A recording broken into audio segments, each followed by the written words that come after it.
Hello friends, today we are going to study angles and its measurements.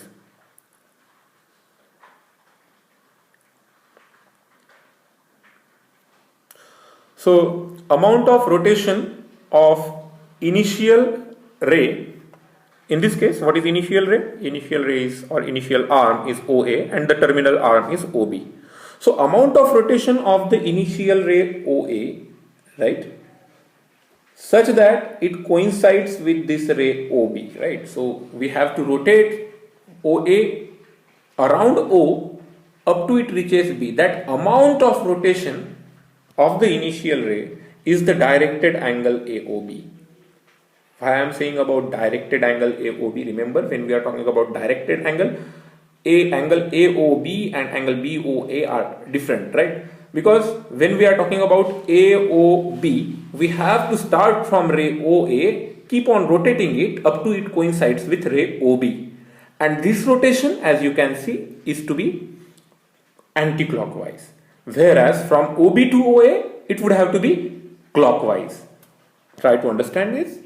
When we have initial ray OA and final ray OB and we are talking about angle AOB, the initial arm is OA, final arm is OB, and the rotation which we will have to do will be in this direction, which is anti-clockwise direction, and that's why this angle is different than angle BOA. To tell this difference, the sign convention we adopt is whenever we are measuring the angle anti-clockwise, it is to be taken as positive. So here angle AOB, the measurement is anti-clockwise, so the measure of the angle will be told by the positive sign. Now, if we are talking about angle BOA in the same case, when we are talking about angle BOA, the initial arm in this case will be equal to OB and final arm will be OA. So when we start from OA and then try to reach OB, the rotation is to be done clockwise, in the clockwise manner, right? And clockwise rotation is taken as negative. So in this case, remember, the magnitudes of the angle will be same, but when we are talking about the directed angle, the angle AOB will have have positive sign and angle BOA will have negative sign, and that's why remember these two angles, when we are talking about directed angles, they are not equal. So standard angle, what is meant by standard angle? Consider x and y axis in the plane, x axis and y axis, and for any ray, the angle made by that ray with vertex as origin and initial arm along positive direction is called the standard angle. Example, if we are talking about the ray OP, here you can say ray OP. So what is the standard angle for this ray OP? So angle made by this OP with positive direction of x axis. So by what amount the OX should be rotated so that it coincides with OP, right, is the standard angle, and in this case it will be positive, of course. Now for OQ, again standard angle, again we will start from the same OX, that is the positive direction of the x axis, and we will try to reach OQ, and we get the standard angle for OQ. Similarly for OR, okay, again OX we will start at as the OX is the initial arm. OX is to be taken as initial arm whenever we want to find out the standard angle for the given ray, and the given ray, that whereas like in the third example it is OR, it is the terminal ray. In this case the angle is to be measured clockwise and it should be taken negative, as we have already seen. Now the systems of measurement of angles. So there are three systems. First is the sexagesimal system, we can see. In this case, the measure of the angle, the unit of measurement of angle is degrees. In the second system, which is called circular system, the unit of the measurement of angle is radians. And the third system, which is a centesimal system, in this case, the unit will be grades. So let's try to understand this sexagesimal system first. So in this system, one rotation is equal to 360 degrees. I think all of us can understand what is meant by one rotation. Now this one rotation is to be taken as equal to 360 degrees. That means we will divide the one rotation into 360 equal parts and each part of it will be 1 degree. As you can see, this can be denoted by this symbol 360 degrees, right? In this way we can depict it. Now consider we have the initial arm OA and we rotate this OA to reach the final position, which is similar to which coincides with OA again. This is the one rotation, right? And this one rotation is divided into 360 degrees. So what is 1 degree then? Obviously 1 degree is 1/60th part of one complete rotation. So OA, let's say, let's consider some examples. Say we have initial ray OA and the final ray OB as seen, as shown. So what is the angle AOB in this case, right? Angle AOB, obviously it will be 180 degrees. I think you all can agree with it. Why it is so? Because as we have seen in the sexagesimal system, one rotation is equal to 360 degrees. If we are measuring the angle AOB, it is half of the complete rotation. So half of the complete rotation is half into 360 degrees, which is equal to 180 degrees. So let's take this example OA to OB, right? Angle AOB we want to find out. It is the measure will be 90 degrees. Why it will be 90 degrees? Because again, the one complete rotation is equal to 360 degrees, as we have seen. Only 1/4 part of it, right? 1/4 part of the 360s. So 1/4 into 360. Obviously, we will get the 90 degrees. As you can see, I think all of us knows the right angle is equal to 90 degrees, but this is the fourth part of total one rotation, that is 360 degrees. Now there are smaller units also, which are called minutes and seconds. Don't confuse them with the minutes and seconds we use for the measurement of time. Now what is minute? Remember, 60 minutes is equal to 1 degrees. So if we already we have divided one complete rotation into 360 equal parts, and one part of it is 1 degree, right? Now that small part, 1 degree, is to be divided further into 60 small parts. So 60, and each part of it is 1 minute, right? So what is 1 minute now? So 1 minute, as you can see, we can show it by 1 prime, right? 1 prime here. So 1 minute is equal to then 1/60th part of degrees, because already we have divided 1 degree into 60 parts. So 1 minute, remember 1 minute is equal to what? Now 60 seconds, remember again the smaller unit, 60 seconds is equal to 1 minute. So what? Now 1 minute is to be divided again into 60 parts, 60 equal parts, and each part of it will be 1 second, and that's why 1 second, which is 1 double prime as we denote it, it is 1/60th part of 1 minute, right? 1/60th part of 1 minute. Now what is meant by 1/60th part of 1 minute? Which is nothing but 1/3600th part of 1 degree, because 1 degree was divided into 60 minutes and each minute was again divided into 60 seconds. So in 1 degree we have 3600 seconds. Try to understand this. This is 1 second. Now let's try to understand the different interrelations which will be helpful for us for solving the further problems. 1 minute is equal to 60 seconds, or we can write 1 second is equal to 1/60th of minute. Now 1 degree is equal to 60 minutes, right? So again remember, one rotation is divided into 360 parts. Each part of it is called 1 degree. Then 1 degree was divided into 60 parts. Each part of it was called minute. And then 1 minute was divided into 60 parts, and each part of it was called seconds. So that's why 1 degree is equal to 60 minutes here we can say, or obviously 3600 seconds. So from this we can write, what is 1 second? 1 second is equal to 3600th part. 1/3600 of a degree is 1 second. And similarly, we have already written 1 degree is equal to 60 minutes. So 1 minute can be written as 1/60 of 1/60th of degree. So let's try to use this in some example. So the question is, express 321.9 degrees in degree, minutes and seconds. So let's solve it.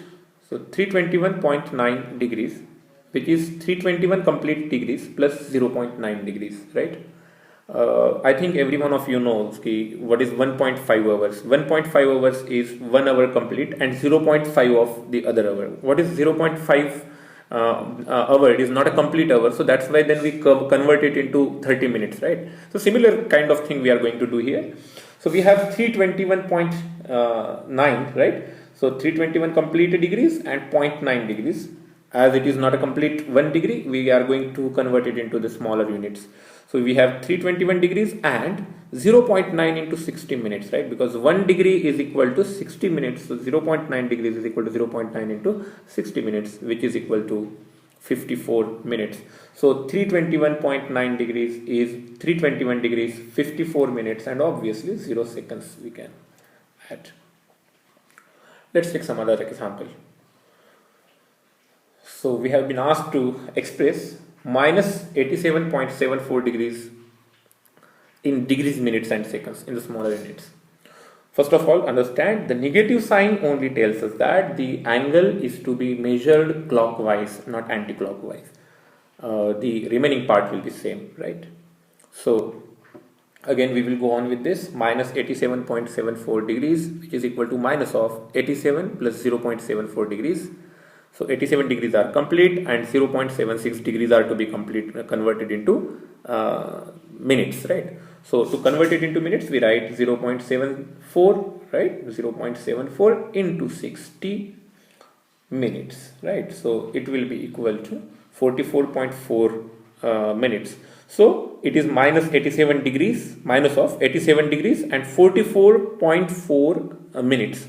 Again, as you can see, 44 minutes are complete, but again we have additional 0.4 minutes which should be written in seconds.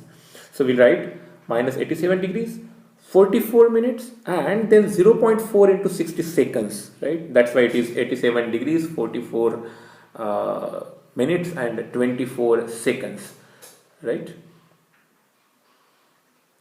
So minus 87.74 degrees is now converted, or I mean we are just writing the same angle in different form. So minus 87.74 degrees is nothing but minus of 87 degrees, 44 minutes and 24 seconds. So again, now can we have some the reverse kind of problem? Let's say the angle is given as 74 degrees, 52 minutes and 12 seconds, and we want to convert it into only degrees. So how can we do that? So 24 degrees, 52 minutes and 12 seconds is nothing but 74 degrees plus 52 by 60 degrees plus 12 upon 3600 degrees. Try to understand this. 60 minutes is equal to 1 degree. So 52 minutes will be equal to 52 by 60 degrees. You can easily understand this. And now what is 12 seconds? So 12 seconds are to be converted because 3600 seconds is equal to 1 degree. So 12 seconds is equal to 12 upon 3600 degrees. If we consider these numbers are like this. So 84 plus 0.8667 plus 0.0033, and we sum this up, we add these three numbers and we get 74.87 degrees, right? So in this way we can convert, we can use this the interconvergence between the units of say degrees, minutes and seconds to solve this kind of problems. Now let's try to understand the second system, which is circular system. Remember, this is a really important system because this is the SI unit. I mean, in the circular system, the unit of measurement of angle is going to be radian, and radian is the SI unit of measurement of plane angle. Now consider a circle. O is the center of it, and OA, we have points A and B on the circle, such that let's say length of arc AB, right? This length of arc AB is equal to radius of the circle. So we are drawing the arc AB such that length of arc AB is equal to radius of that given circle. In this situation, the angle AOB is equal to 1 radian. So measure of angle AOB is equal to 1 radian in this particular case. So as you can see, the C as in written like index, right? It is the symbol for radians. So I hope you are able to understand what exactly is 1 radian. 1 radian is the angle subtended by the arc of the length is equal to radius at the center.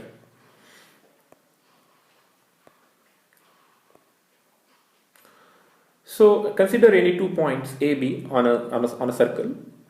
So what will be the angle AOB, where length of arc AB is equal to S. So remember, measure of angle AOB according to this system, measure of angle AOB will be equal to S by R, where S is the arc length and R is the radius of that circle, and this angle will be given in terms of radius. So whenever theta is in radians, we have this simple formula that theta is equal to arc length divided by radius. So, or S is equal to R theta. You can use this formula in many places. Now remember, one complete rotation, right? So one complete rotation, for if we are talking about the one complete rotation, then arc length obviously will be equal to circumference, and circumference is equal to 2 pi r. So what is the complete angle for one complete rotation? So for one complete rotation, S is equal to 2 pi r. So the angle in initial slide we have seen that angle is equal to S by r. Here S is equal to 2 pi r. So the angle will be 2 pi r divided by r, and that is equal to 2 pi. So here we get one rotation is equal to 2 pi radians. When we are talking about the circular system, when we are measuring the angle in radians, the one complete rotation is equal to 2 pi radians.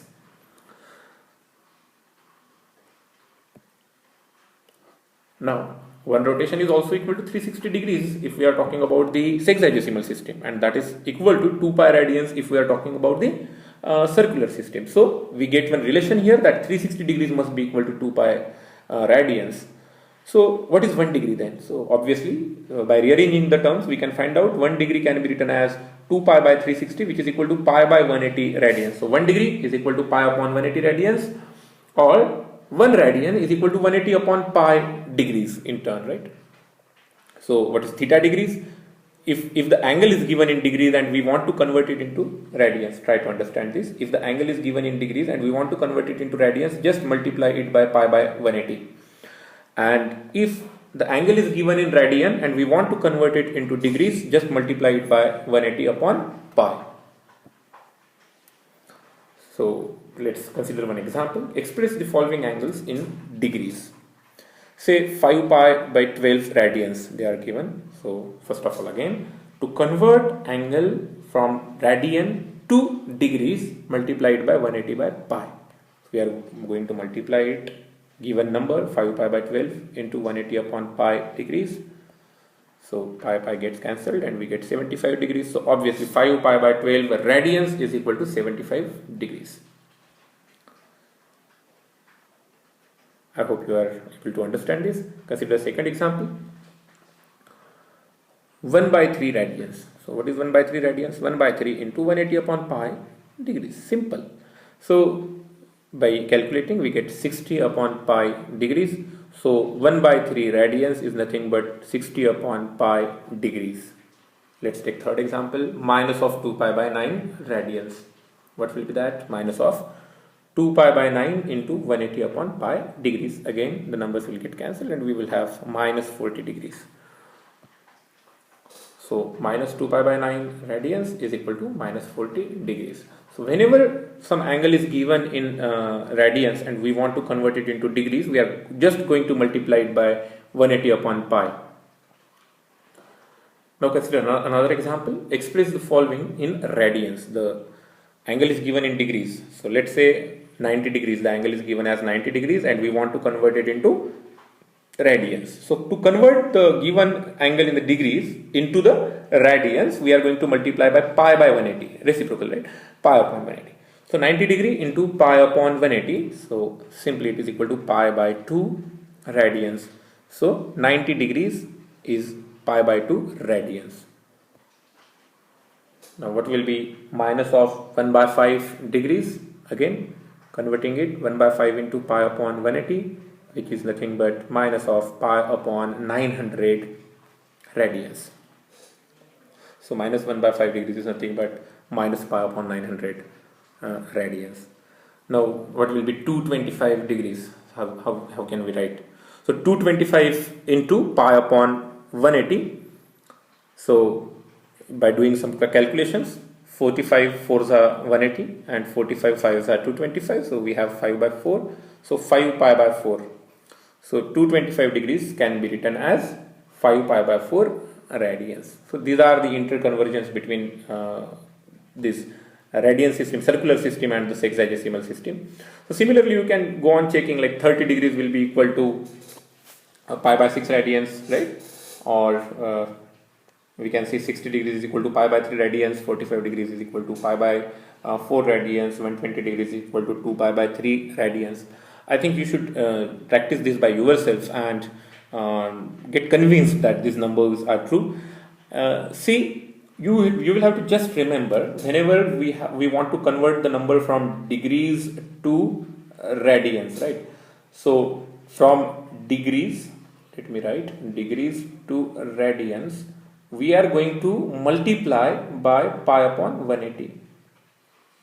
And whenever we want to convert from radians to degrees, we will multiply by 180 upon pi. So this is the simple rule you will have to remember. Now let's talk about the centesimal system in short. In this system, one rotation is equal to 400 grades, and that's why 100 grade is equal to one right angle. So you can use this initial thing to solve the problems if you come across any. Now let's talk about what is meant by coterminal angles. So angles of different measures having same initial arm and terminal arm. So what is meant by this same initial arm and terminal arm? Let's talk about this angle, right? Consider we have this ray OA for which the standard angle is 300 degrees. So if I go from this, right, OX, I will start from this OX and I come here. So if I'm moving anti-clockwise, I will have to move by 300 degrees so that I reach at the final position OA. But let's say if I start from OX and move by minus 60 degrees, that is clockwise, right? Clockwise by 60 degrees. As you can see, total rotation is equal to 360 degrees, right? So we reach the same position. We reach the same position because 300 degrees from this side and 60 degrees from this side, we are going to reach the same position because total is 360. So hence the angles 300 degrees and minus 60 degrees, right? They are called coterminal angles. So 0 degrees, 360 degrees, 720 degrees, minus 360 degrees. We reach the same position whenever the angle is added or subtracted by the integral multiple of 360 degrees, right? So we are going to get coterminal angles. See, initial arm and final arm, same 0 degrees. If I take one rotation and reach here, same position. If I take two rotations and reach, I will reach the same position. So that's why theta and 360 into n plus theta, they are always going to be coterminal angles where n can be any integer. So let's move forward. So two angles are coterminal if difference in its measure is integral multiple of one rotation, that is equal to 360 degrees in terms of let's say degrees, or 2 pi if we are talking about the radian system. Just say 750 degrees and pi by 6 radians are coterminal angles. Why?